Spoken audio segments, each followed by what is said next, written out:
প্রিয় দর্শক, আসসালামু আলাইকুম।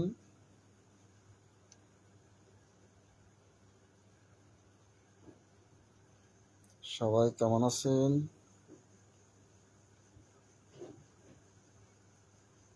সবাইকে মহান স্বাধীনতা দিবসের শুভেচ্ছা।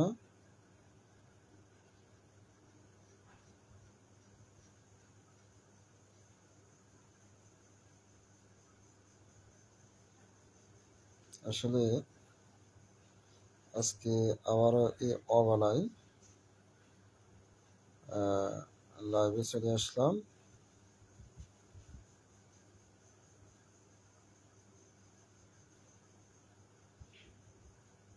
আসলে না আসিও পারি না।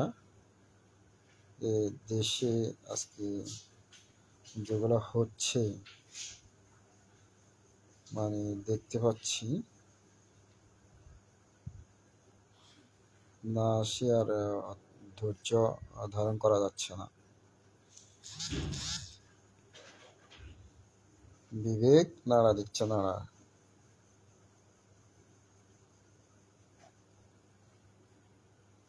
চব্বিশের গণ অভ্যুত্থান, যেখানে একটা বৈষম্যমুক্ত বাংলাদেশ গড়বে, যেখানে একটা নতুন বাংলাদেশ গড়বে, যেখানে পুরাতন সব ছড়া ধরে সরে দিয়ে নতুন করে একটা নতুন দেশ আমরা গড়ব। সেখানে এখন মনে হয় যেন রাজনীতিটা হয়ে গেছে একটা ছেলে খেলা, একটা শখের, একটা পিকনিক। যে আমি কক্সবাজার যাচ্ছি পিকনিক করার উদ্দেশ্যে, সেজে গুজে যে সাজোয়া জান নিয়ে আমি সুন্দরবন যাচ্ছি সুন্দরবন দেখার জন্য, মালদ্বীপ যাচ্ছি বিমানে উড়ে। মালদ্বীপ খুব সুন্দর একটা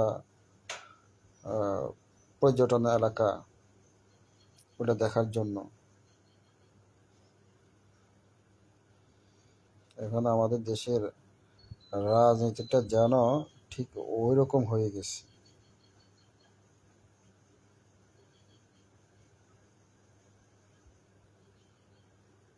আর ভাই, রাজনীতি কি এত সহজ?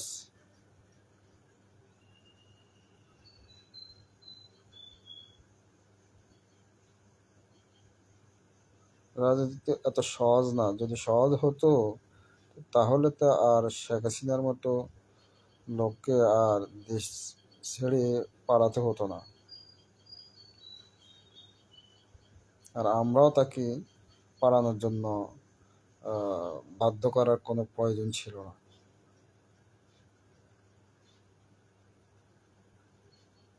রাজনীতি মানে কি? এটা তো কোনো শখের জায়গা না, বিলাসিতার জায়গা না। এটা হচ্ছে সেবার জায়গা, দায়িত্বশীল সেবা।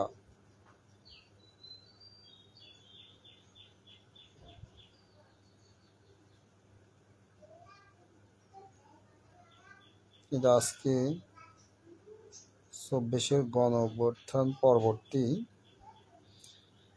যেটা আমরা প্রত্যাশা করছিলাম, কিন্তু আমরা দেখতেছি তার সম্পূর্ণ বিপরীত।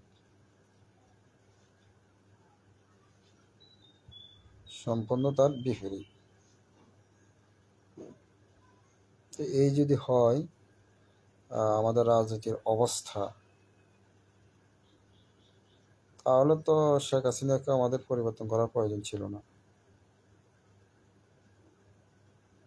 আর শেখ হাসিনা বলেন, আপনার খালেদা জিয়া বলেন, আওয়ামী লীগ বলেন, বিএনপি বলেন, এরা তো যে 2 দিনের দল না, আর 2 দিনের রাজনীতিবিদও নয়। তাদেরকে নিয়ে আমরা সমালোচনা করতেছি, তাদেরকে আমরা রাষ্ট্র ক্ষমতা থেকে নামাই দিচ্ছি। তাহলে আমি 2 দিনের লোক আজকে আমি কিভাবে বিমানে উড়ি, আমি কিভাবে সাজা যান নিয়ে ঘুরি, যেখানে আমি তো এখনো কিছু না। আমি তো এখনো যে সাধারণ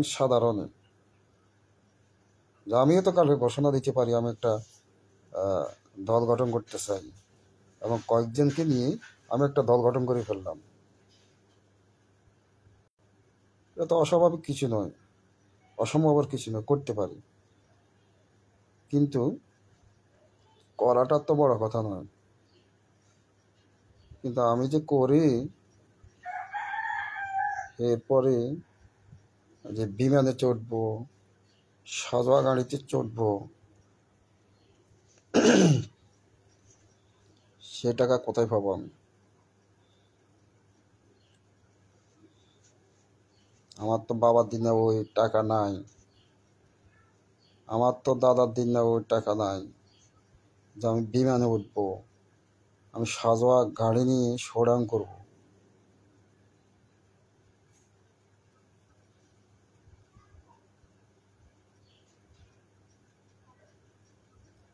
কিন্তু যেখানে আমার নাই, সেখানে যদি আমি সেই সাজোয়া গাড়িতে চড়ি, আমি যদি বিমানে উড়ি, তাহলে তো স্বাভাবিকতই প্রশ্ন আসবে যে যে আমার এই অর্থটা কোথায় থেকে আসতেছে।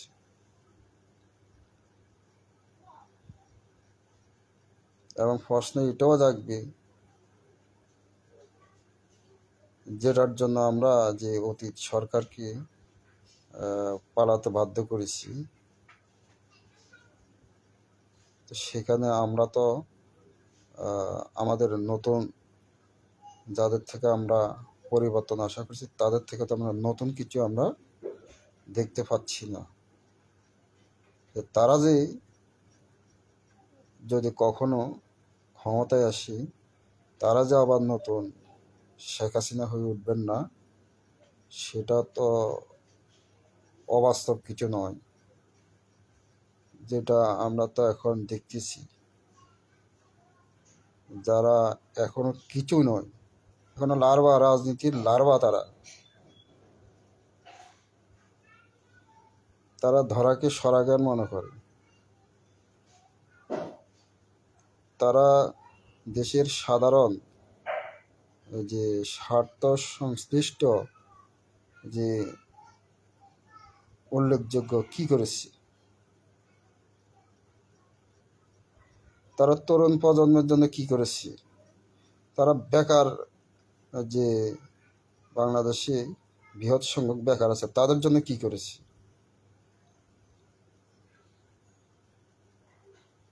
কিছুই তো করে না। অনেকে বিভিন্ন কর্মক্ষেত্রে সমস্যা আছে, শ্রমিক অসন্তোষ আছে, সেখানেও তো কোনো পরিবর্তন আসে নাই, করে নাই। তারা তারা তো শুধু এক স্বৈরাচারকে আমরা সরিয়েছি, এখন নতুন ওই শূন্য আসন দখলের চেষ্টায় আছেন সবাই।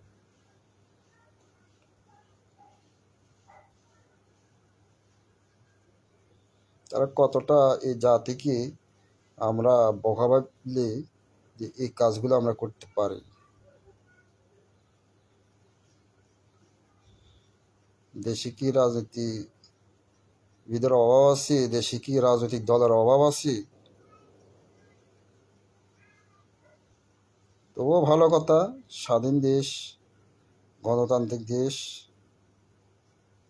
যে কেউ দল গঠন করতে পারে, কিন্তু অন্তত সাধারণ মানুষকে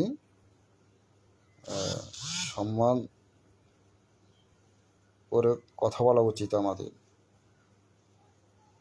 যে তারা মানুষ, তাদেরও বোধোদয় আছে, যে এমনভাবে কথা বলা যাবে না যে আমিই শুধু মহাজ্ঞানী, আমিই শুধু রাজনীতিবিদ, আর বাকি সব এরা সাধারণ মানুষ। সরি, মানুষও বলা যাবে না, এরা সাধারণ, যে এরা কিছুই বোঝে না।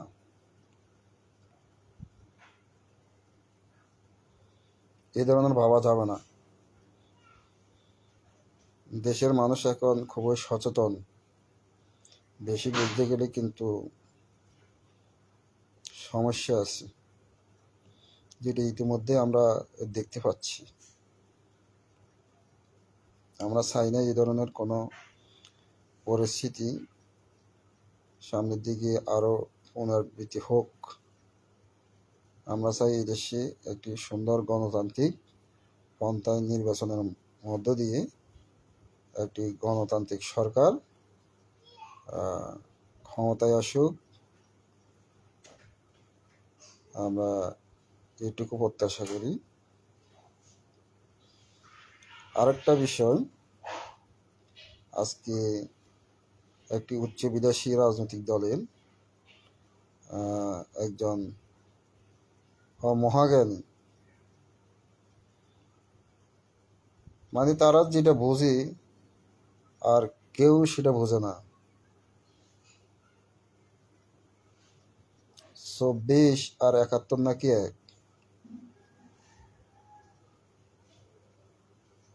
একটা রাষ্ট্র প্রতিষ্ঠা আর একজনকে জাস্ট একটা চেয়ার থেকে ধাক্কা দিয়ে ফেলে দেওয়া, দুইটা নাকি এক।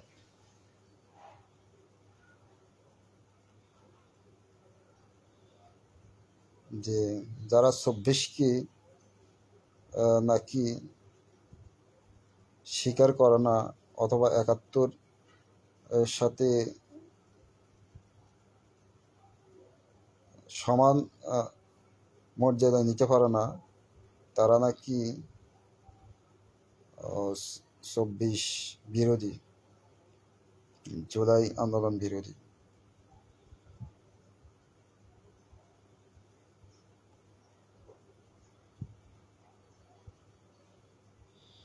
তো তাদেরকে আমি আসলে বেশি কিছু বলবো না, কারণ আমি একজন ছোট মানুষ, তারা তো অনেক বিশাল ব্যক্তিত্ব। আমি শুধু তাদেরকে এতটুকু বলবো যে আমাদের স্বাধীন দেশে যে আমাদের ২০ লক্ষ রোহিঙ্গা শরণার্থী বর্তমানে বাংলাদেশে অবস্থান করছে, দেখি কালকে আপনারা এই শরণার্থীদেরকে তাদের নিজ দেশে ফেরত পাঠান। আপনাদের তো অনেক ক্ষমতা আছে, আপনারা ৭১ আর ২৪কে একসাথে গুলিয়ে ফেলছেন। যে আপনারা এখন এই ২০ লক্ষ রোহিঙ্গাকে কালকেই আপনারা দেখি ওদের দেশে ফেরত পাঠান। নতুন কোনো রাষ্ট্র নতুন করে প্রতিষ্ঠা আপনাদের করা লাগবে না, করার প্রয়োজন নেই। আপনারা শুধু নিজ দেশকে সুরক্ষিত রাখুন, তাহলে আমরা অন্তত আপনাদের কথা রাখার চেষ্টা করতে পারি যে না, ঠিক আছে, আপনার ২৪ আর ৭১ এখানে আলাদা করার কিছু নেই, দুটেই সমান। ২৪কে আমরা যে দৃষ্টিকোণ থেকে দেখব, ৭১কেও আমরা সেই দৃষ্টিকোণ দেখব। অর্থাৎ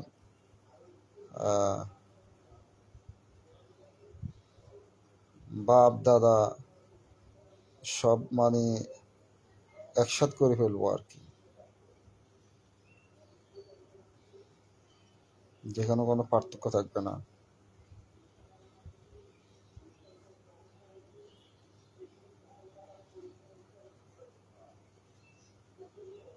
কি উদ্ভট সব কথাবার্তা, মানে মানুষ পর পেয়ে গেলে, মানে আমি যাই বলবো এখন তাই জনগণ খাবে। দেশটা এখন ওইরকমই হয়ে গেছে। আর সাধারণ মানুষ তো আর, ওরা তো মানুষ না, ওরা কি এগুলো বুঝে?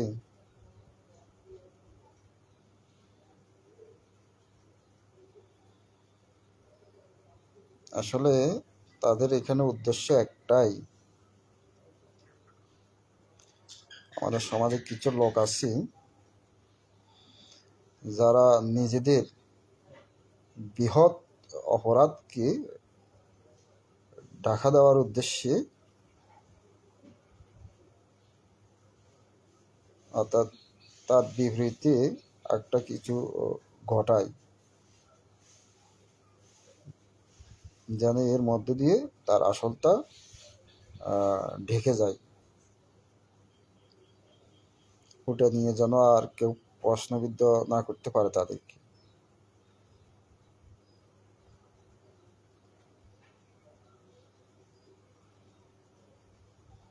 ওটা নিয়ে যেন আর কেউ প্রশ্ন তাদেরকে না করতে পারে, তার জন্য তারা এটাকে সবসময় সামনে নিয়ে আসে। মানে এখানে তো তাদের অংশগ্রহণ আছে। এর আগে তো ওদের অংশগ্রহণ ছিল না, বরং তার বিপরীত মেরুতে ছিল তাদের অবস্থান। তো এখন এটা দিয়ে, অর্থাৎ শাক দিয়ে ওই মাছটাকে ঢাকতে হবে।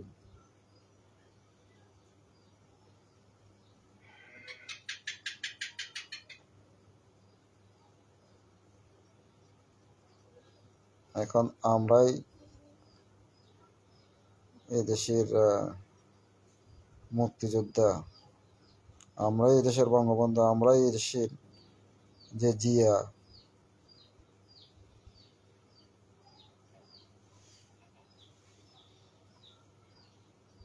হয়ে গেলাম। এই যে অবস্থা।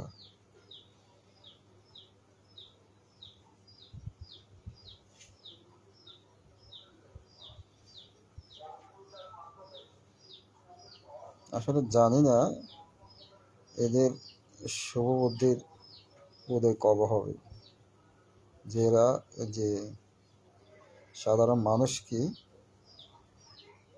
কবে তাদেরকে মানুষ হিসেবে গণ্য করবে।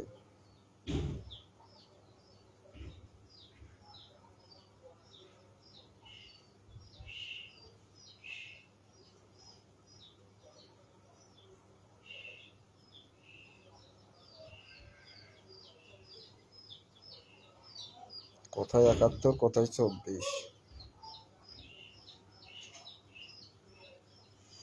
তো তাহলে তো ২৪-এর আগে তো ৯০ও আপনার হয়েছিল গণ অভ্যুত্থান, যার মধ্যে দিয়ে স্বৈরাচার তৎকালীন এরশাদের পতন হয়েছিল। তো সেটাও তো তাহলে আরেক স্বাধীনতা।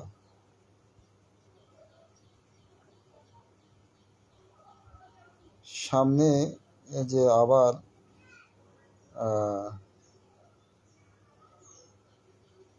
শেখ হাসিনার মতো কেউ হবেন না, সেটাও তো অকল্পনীয় কিছু না।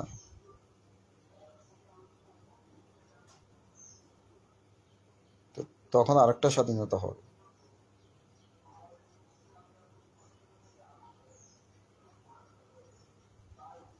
হাস্যকর কথাবার্তা।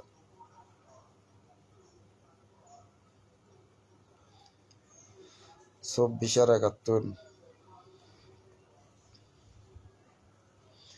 তো ঠিক আছে, ২৪ আর ৭১ যদি ভালো হয়, আসলে আমার অবশ্য লস হয় না, আমার জন্য এক হিসেবে ভালো হয়। কারণ আপনারা জানেন এবার আমার যৌথ সম্পাদনায় যে শোকের রং লাল, এই বইটি বের হয়েছে। এই বইতে আমার যে লেখা এগুলা এই লেখাগুলা প্রায় 24কে নিয়ে লেখা, যে 24-এর আন্দোলনকে নিয়ে লেখা।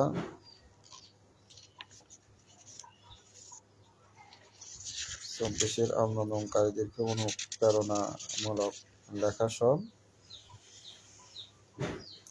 এমনকি যে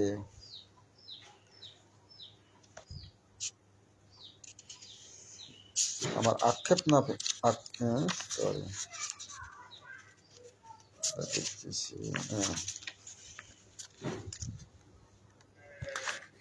আমার ফিরে এসেছে 71, ফিরে এসেছে 71 নামে আমার একটা কবিতা এই বইতে আছে, যেটা এই 24-এর গণ অভ্যুত্থানকে নিয়েই তখন লেখা হয়েছিল চলা অবস্থায়। কবিতাটা আমি আপনাদেরকে পড়ে শোনাচ্ছি। ফিরে এসেছে 71, তানভীর জাক, অর্থাৎ আমি নিজেই লেখক। ফিরে এসেছে 71, তোমরা যারা নওজোয়ান, এখনই সময় তোমাদের ঝাঁপিয়ে পড়ার। তোমরা এতদিন পড়েছিলে বইয়ের পাতায় 71-এর ইতিহাস, করেছিলে আক্ষেপ কেন আমার জন্ম হয়নি তখন। সহপাঠীর চাকরি হয়, তার বাবা মুক্তিযোদ্ধা, সে মুক্তিযোদ্ধার সন্তান। আবার যদি ফিরে আসতো 71, আমিও নির্দ্বিধায় অংশগ্রহণ করতাম সে যুদ্ধে, করতাম আদায় অধিকার জীবন বাজি রেখে।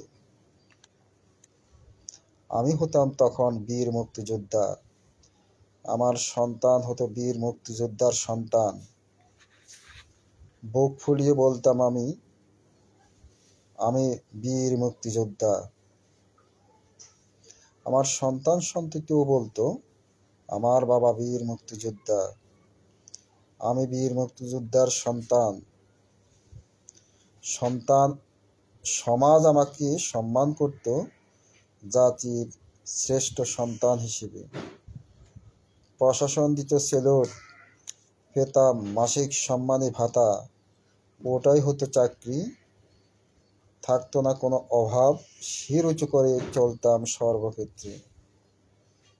মৃত্যুর পর সেই বিদায়টিও হতো রাষ্ট্রীয় মর্যাদায়।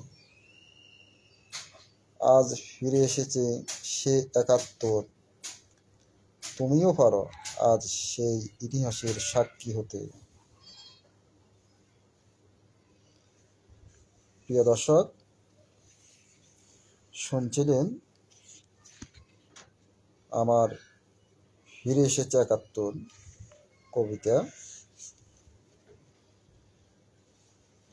যেটি এই 24-এর গণ অভ্যুত্থান চলাকালীন অবস্থায় লেখা, এবং যেটি এবার 2025 বইমেলাতে ঐকতান প্রকাশনী থেকে প্রকাশিত যে শোকের রং লাল বই প্রকাশ পেয়েছে। তো আজকে যারা 71 আর 24-কে সমান করতে চাচ্ছেন, এক হিসেবে দাবি করতেছেন, আমার সমস্যা নাই, আমার জন্য ভালো। আমি তো এই তো এখনই পড়েছিলাম যে আমার কবিতা আবৃত্তি করে আপনাদেরকে শুনিয়েছিলাম।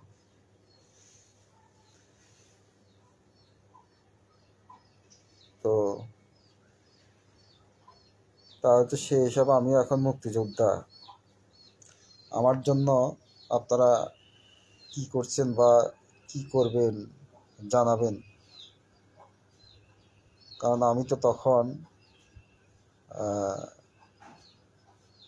জীবনের ঝুঁকি নিয়ে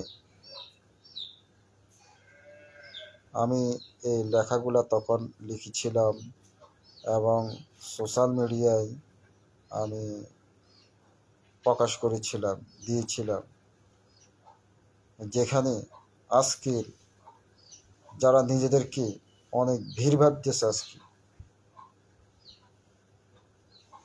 আজকে যারা ফেসবুকে বড় বড় স্ট্যাটাস দিচ্ছে, সেই বীরেরা তখন ইঁদুরের গর্তে ছিল। তারা একটি ফোর্স দূরের কথা, তারা যে আমরা যে ঝুঁকি নিয়ে যে স্বৈরাচার বিরোধী লেখা লিখছি, সেখানে একটা লাইক কমেন্টস করার সাহস তারা দেখাইতে পারে নাই, একটা শেয়ার তারা দিতে পারে নাই। আজকে তারা বীর বীর,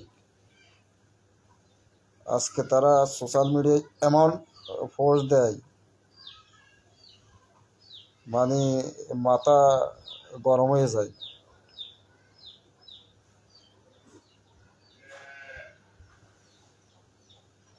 বেড়ারা সবাই দিলে তো সবাই কি নিতে পারে। যে সময় স্বৈরাচার থাকা অবস্থায় পারস নাই তোরা একটা শব্দ ফেসবুকে স্বৈরাচার বিরোধী লেখার জন্য। স্বৈরাচার বিরোধী আমি বাদ দিলাম, স্বৈরাচার বিরোধী ছাড়াও লেখার যোগ্যতা থাকলে বিভিন্ন উপায়ে বিভিন্ন মাধ্যমে লেখা যায়।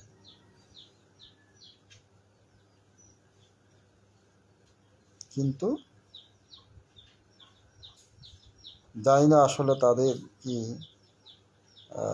মেধার সংকট ছিল, নাকি তাদের সাহসিকতার অভাব ছিল।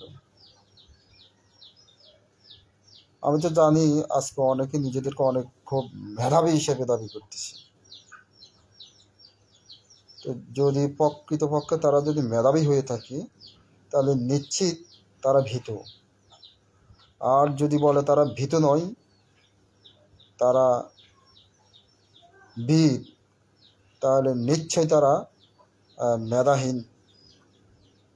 তারা আজকে যত নিজেদেরকে মেধাবী ভাবুক, তারা কিন্তু মেধাবী নন। তারা কোনো না কোনো দুর্নীতি, ভিন্ন পন্থার মাধ্যমে তাদের যোগ্যতা অর্জন করেছেন। আর এটাও একেবারে অবাস্তব নয়, কারণ আমরাও পড়ালেখা করে এসেছি, আমরা অনেক কিছু দেখিয়ে আসছি, আমাদের সামনে অনেক কিছু ঘটেছে। এই পৃথিবীতে মেধা বলতে কিছু নাই, সব হয়েছে তাপস্য।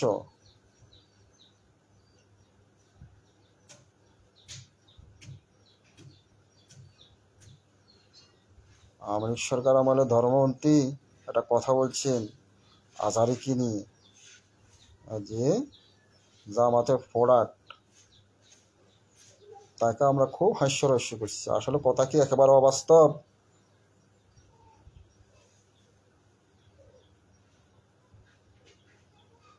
অবাস্তব।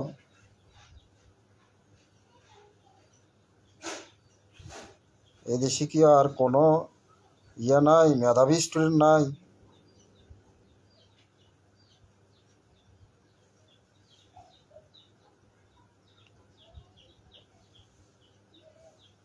কিন্তু সবাই তো আর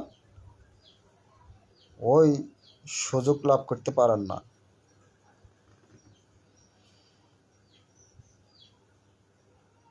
কারো করুণার পাত্র হতে পারেন না।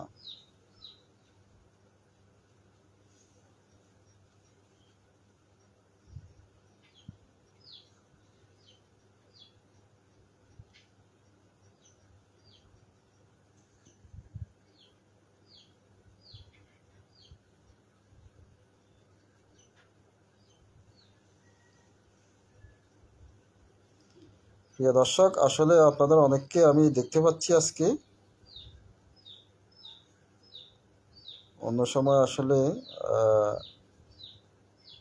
তেমন কাউকে দেখি না, কিন্তু আজকে যাকে অনেককে আমি দেখতে পাচ্ছি যে আমার ওয়াচিংয়ে আসছেন। আসলে কথাগুলো আমি কি যৌক্তিক বলছি না অযৌক্তিক বলছি, অন্তত সেই মন্তব্যটা করে যাবেন। জানি হয়তো আমাকে আপনাদের পছন্দ হয় না বা আমাকে আপনারা পছন্দ করেন না, অন্তত যৌক্তিক আর অযৌক্তিক কথাটা বলে যাবে। কারণ তা না হলে কালকে যদি আপনার উপর কোনো অন্যায় আচরণকে করে থাকি, তখন অন্তত আমি আপনার পক্ষে একটি কথা বলার সেই সুযোগটা তো আমাকে দিতে হবে। তা না হলে আপনি যদি মন্তব্য না করেন যে আমার কথাটা আসলে যৌক্তিক কিনা, এই মন্তব্যটা যদি না করেন, তো আমি তো কালকে আপনার যদি কোনো দুর্ঘটনা ঘটে বা আপনার সাথে কোনো অন্যায় আচরণ যদি কেউ করে থাকি, তখন তো আমার ওই কথাটার কোনো মূল্যায়ন থাকবে না।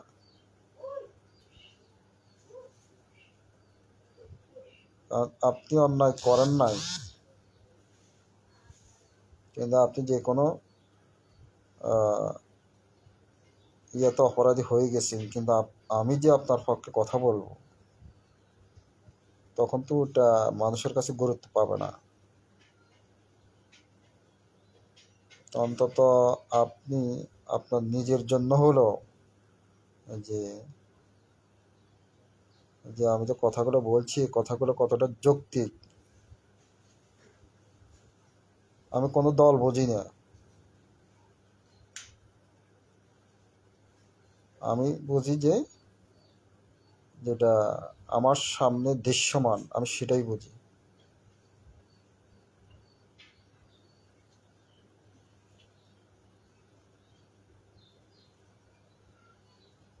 আমি দল করব, আমার দল অন্যায় করবে আর তার জন্য আমি মুখ খুলব না, কেমন মানুষ?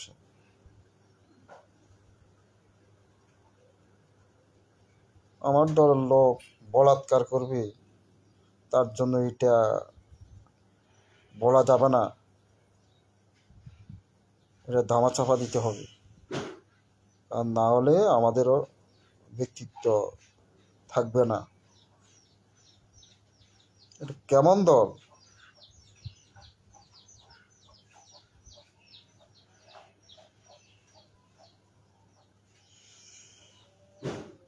আমার দল চুরি করবে, ডাকাতি করবে, এটা বলা যাবে না, বললে দলের ক্ষতি হবে। এটা কেমন দল?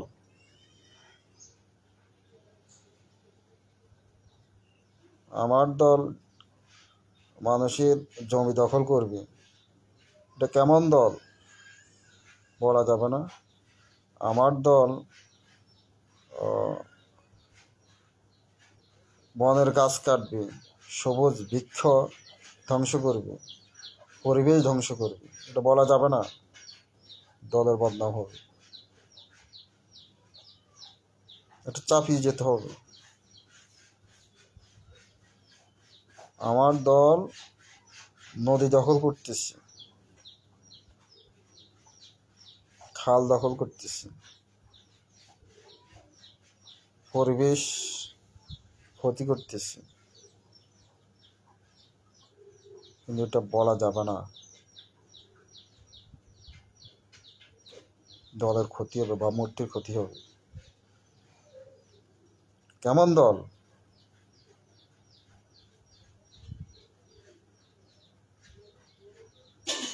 আমার দল নারী দর্শন করবে, এটা বলা যাবে না, দলের বা মূর্তির ক্ষতি হবে। আমার দল শিশু দর্শন করবে, শিশু বলাৎকার করবে, এটা বলা যাবে না।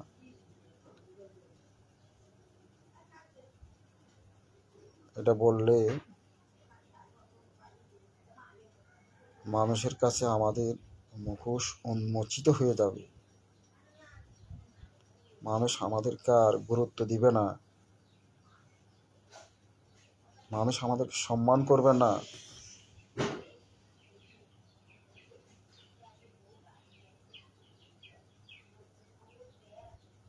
এটা কিসের দল?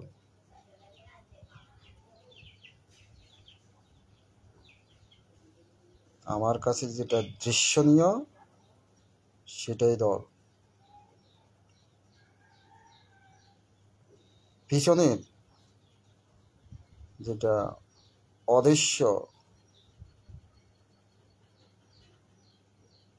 ওই ধরনের কিছু আমার ওটা কোনো দল হিসেবে আমি মনে করি না। আমি যাই দেখব আমার চোখে যেটাই অসঙ্গতি সে যেই হোক, যা আমি বলার অধিকার রাখি সেটাই হচ্ছে আমার দল।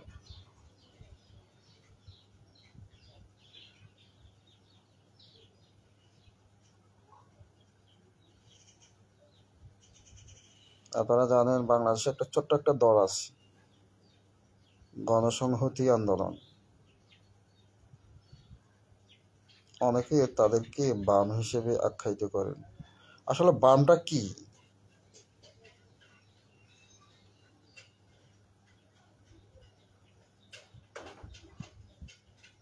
আমরা মুসলিম কান্ট্রি, আমাদের দেশে সংখ্যাগরিষ্ঠ মুসলিম।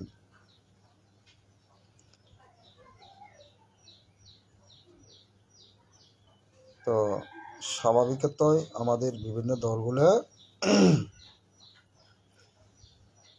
ইসলামিক আদর্শে বিশ্বাসী।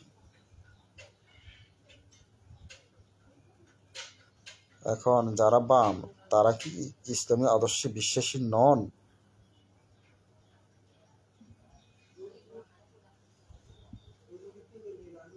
তারা কি নামাজ পড়েন না?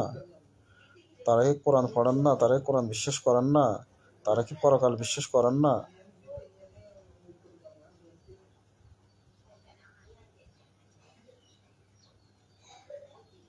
তাহলে এখানে বাম এই কথাটি কেন আসবে? আর তোমাকেও তো পাশের রাষ্ট্রে বাম বলে।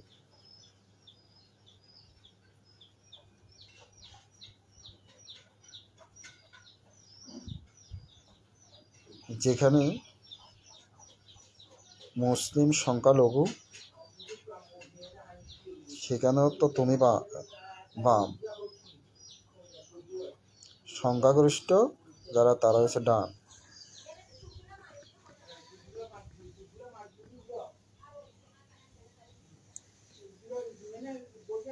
তাহলে এই বাম আর ডানের মধ্যে টানাহেঁচড়া করে আপনি শুধু চুরি, ডাকাতি, বদমাশি, খুন, ধর্ষণ, বলাৎকার সব করবেন।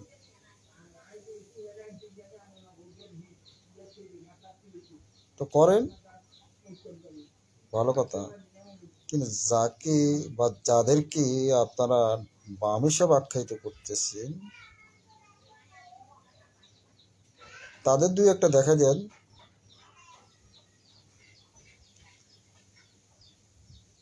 তাদের দুই একটা দর্শন দেখাই দেন, তাদের দুই একটা বলাৎকার দেখাই দেন, তাদের দুই একটা দখলবাজি, চাঁদাবাজি, সিটিংবাজি, বাটপারি, শয়তানি এরকম দুই একটা দেখাই দেন।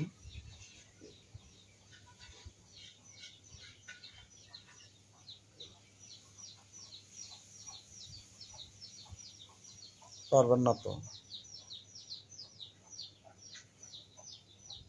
তাহলে ইসলাম মানে কি? ইসলাম মানে তো শান্তি, ইসলাম মানে সত্য। তো আপনি যেটা যেখানে অশান্তি সেটা কিসের ধর্ম? আপনি তো ধর্মের নামে ওখানে ব্যবসা করতেছে, টাউটগিরি করতেছে না।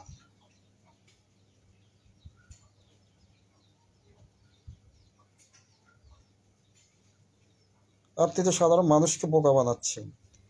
বোকা বানাই ও লাল সালুর মতো, যে লাল সালুর যে গল্প আপনি নিজের আখের গোছাচ্ছেন, নিজের পকেট গোছাচ্ছেন সাধারণ মানুষকে বোকা বানিয়ে। ধর্মপ্রাণ সাধারণ মানুষকে বোকা বানায়।